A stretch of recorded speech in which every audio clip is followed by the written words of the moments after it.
Yesu nashimwe abakunzi b'urukundo gatatu TV muraho murakomeye. Ndashima Imana ko isubiriye kumpa uyu mwanya mwiza wo kuganira namwe ijambo ry'Imana. Ahangaha ndi ku kazi nsigaje iminota mikeya cyane kugira ngo ntangire akazi.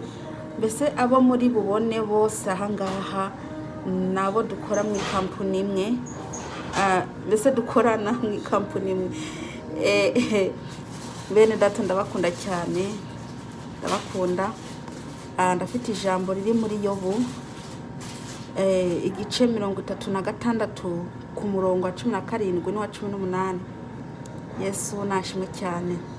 Reka senge.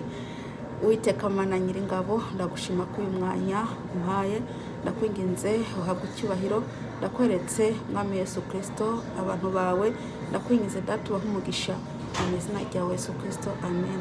Ndasenze mu magambo makeya kubera ko iminota mfite ni mikeya cyane. Reka nsome.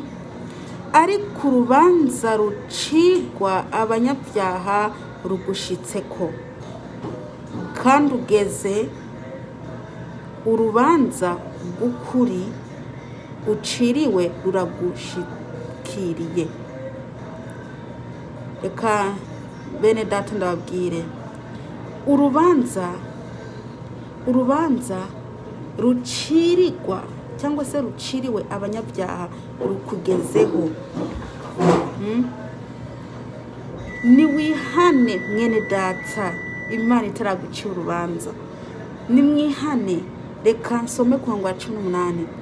Wirinde ishavu ryawe ntirihave rigutera kurogota, kandi ubwinshi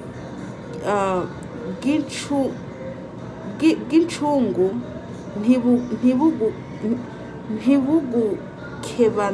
ntibugukebanure. Ngo wirinde ishavu ryawe ntirihave rigutera kurogota. Bene data, abana b'abantu turakunda kugira ishavu, kurakara, kandi uko kurakara ugasanga turatukanye, ugasanga turakaye kurenza amasaha 12. Ugasanga nyine turiko turahekenya menyo, mbese ukamengo nyine twagira iki twakwica bagenzi bacu. Reka ndababwire, ni muze dukura ishavu muri twebwe, kuko nk'abakristo ntituba dukwiye kumera uko, kuko benshi muri mwebwe murabikora, mugashaka mbese gukubita bagenzi banyu kubera ishavu, uburakari bwanyu kubera ishavu. Ni muze mureke ikintu cyaricyo cyose cyatuma Imana iturakarira.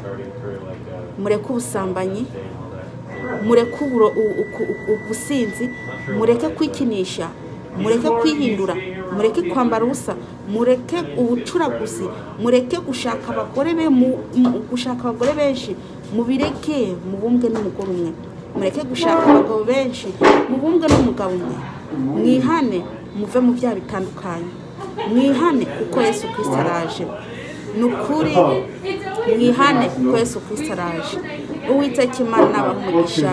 Reka mbe ndagejeje ahangaha kubera ubusaku ni bwinshi, gusa uwumva yumvishije. Yesu abarinde.